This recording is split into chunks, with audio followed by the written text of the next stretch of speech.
പുതുവത്സരത്തെ വരവേൽക്കാൻ വീട്ടുമുറ്റത്ത് കാറിലൊരു പുൽക്കൂട്. പലതരം പുൽക്കൂടുകളും നമ്മൾ കണ്ടിട്ടുണ്ട്. പക്ഷേ ഇങ്ങനൊരു പുൽക്കൂട് കാണുന്നത് ആദ്യമായിട്ടാണ്. 9 ലക്ഷം രൂപ വില വരുന്ന കാറിലാണ് വിനോദും കുടുംബവും പുൽക്കൂട് നിർമ്മിച്ചത്. LKG വിദ്യാർത്ഥിയായ മകൾ ഇനിക ക്രിസ് വീടിന് മുന്നിൽ കൂട്ടുകാരെ കാണിക്കുന്നതിനായി പുൽക്കൂട് നിർമ്മിക്കണമെന്ന ആഗ്രഹം മാതാപിതാക്കളോട് പ്രകടിപ്പിച്ചതോടെയാണ് പുതുമയുള്ള പുൽക്കൂട് നിർമ്മിച്ചത്. ഇനികയുടെ വീടിന് മുന്നിലെത്തി തിരിച്ചു പോകുന്ന സ്കൂൾ ബസ്സിലെ കൂട്ടുകാരെ കാണിക്കുന്നതിനായിട്ടാണ് വീടിന് മുന്നിൽ പുൽക്കൂടിൻ്റെ നിർമ്മാണം.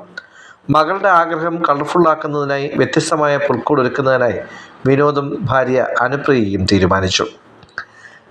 വിനോദും അനുപ്രിയയും മക്കളും ചേർന്നാണ് കാറിൽ പുൽക്കൂട് ഒരുക്കിയത്. വ്യത്യസ്തമായ അലങ്കാര ലൈറ്റ് ഉൾപ്പെടെ ഘടിപ്പിച്ചാണ് പുൽക്കൂട് ഒരുക്കിയിരിക്കുന്നത്. 5 ദിവസം രാവും പകലും കഷ്ടപ്പെട്ട് നിർമ്മിച്ച പുൽക്കൂടിന് 6000-ലേറെ രൂപയാണ് ചെലവായത്. കാറിൽ പുൽക്കൂട് ഒരുക്കുന്നതിനും കാരണമുണ്ട്. മകൾക്ക് വേണ്ടി മുളയിൽ പുൽക്കൂട് നിർമ്മിക്കുന്നതിനെ തീരുമാനിച്ച് മുള തേടി പല സ്ഥലത്തും പോയെങ്കിലും മുള കിട്ടാത്തതിനെ തുടർന്നാണ് സ്വന്തം കാറിൽ പുൽക്കൂട് ഒരുക്കിയത്. 10 ദിവസത്തിലേറെയായി കാറിലൊരുക്കിയിരിക്കുന്ന പുൽക്കൂട് മകളുടെ സ്കൂളിലെ കൂട്ടുകാർ എത്തിയ ശേഷം മാത്രമേ പൊളിച്ചു നീക്കുകയുള്ളൂവെന്നും വിനോദും അനുപ്രിയയും പറയുന്നു. വെറും ഒരു കൗതുകത്തിന് നിർമ്മിച്ച പുൽക്കൂട് കാണുന്നതിന് വഴിയാത്രക്കാരായ നിരവധി പേരാണ് എത്തുന്നത്.